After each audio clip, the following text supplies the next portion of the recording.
저희들은 현대차 현장조직 공동행동 SNS 실천단입니다.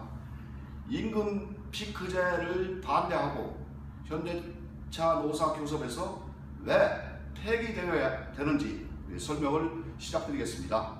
현대차 노사 단체 교섭에서 논의되고 있는 것은 현재 59세에 5%의 임금 피크제를 도입한다. 60세에 10%의 임금 피크제를 도입한다. 현재 60세 임금 피크제 10%는 실시되고 있는 상황입니다.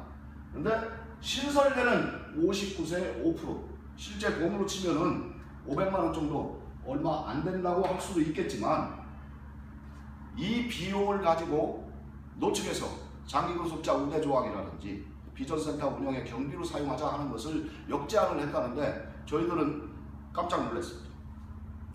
엊그제 젠데이 소식지를 보고 조합원들은 의아했습니다. 대연대에서 임금 피크제 요구안도 없었는데 젠데이 소식지 앞면 제목에 임금 피크제 대안을 제시하라, 이거였습니다. 우리 요구안에도 없던 것, 회사 요구안이 나왔던 임금 피크제를 노조가 오히려 대안을 제시하라는 것이 저희들은 깜짝 놀라지 않을 수가 없었습니다. 저희들은 이 임금 피크제를 반대해야 되는 이유를 몇 가지를 제기하겠습니다. 그야말로 실리 몇 푼 더 챙기려고 박근혜표 노동계약을 현대차에 시범 적용하는 일, 이것만큼은 없어야 됩니다. 자, 만약에 48,000이나 되는 거대한 현대차 노조에서 임금 피크제가 수용됐다, 어떤 노조가 지켜내겠습니까? 90%에 이르는 노조도 없는 사람들 임금 피크제 막 적용될 겁니다. 그래서 우리는 임금 피크제를 반대하는 겁니다.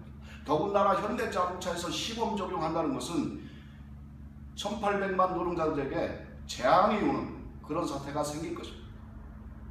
지난 1월 23일 날 고용노동부가 청와대에 업무 보고할 때 이런 내용이 있습니다.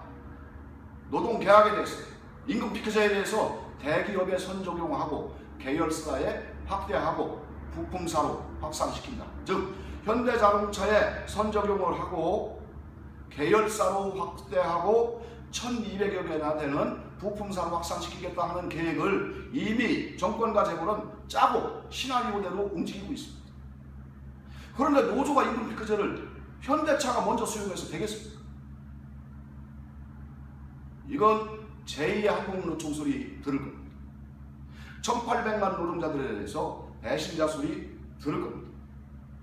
그래서 우리는 임금 피크제를 현대차부터 막는데 앞장서야 될 것입니다. 정부 기관에서도 임금 피크제를 도입해서 청년 일자리를 확보한다는 것은 실효성이 없다는 조사 발표가 있었습니다. 거짓말이라는 거죠. 또 실제 이해 당사자인 청년들에게도 조사를 해봤습니다.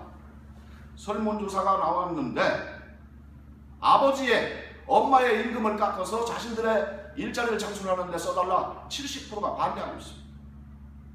실행되고 있는 임금 피크제 사업장도 청년 일자리와는 관계가 없고, 이해 당사자인 청년들도 아버지 엄마의 임금을 깎아서 자기들 일자리를 만든다, 이거에 대해서 70% 이상이 반대하고 있는 이 백해무익의 임금 피크제 왜 할까요?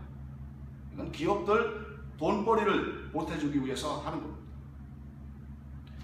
어느 회사든지 기업이 잘 되면 나중에 잘해주겠다고 했습니다. 1만 대 공장으로 80배나 성장시켰습니다. 허리끈 졸라매고 열심히 일하면 나중에 잘해준다고 했는데 지금 장기근속자들에게 뭡니까? 장기근속자들 잘해주는 게 아니고 임금 삭감하자는 게 임금 피크제입니다. 지금 단기근속자들 아무 상관없는 것 같습니까? 언젠가는 나이 먹습니다. 정년퇴직에 몰립니다.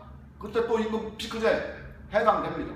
그렇기 때문에 이것은 현대자동차 48,000 전 조합원에게 해당되는 거고, 우리가 뚫리면 금속노조뿐만 아니라 민주노총뿐만 아니라 1,800만 노동자들에게 임금 피크제가 적용된다. 그렇기 때문에 우리가 반대하자, 거기에 앞장서자는 부탁을 드립니다.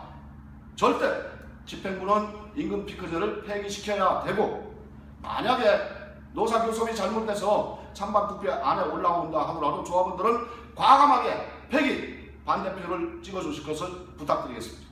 감사합니다.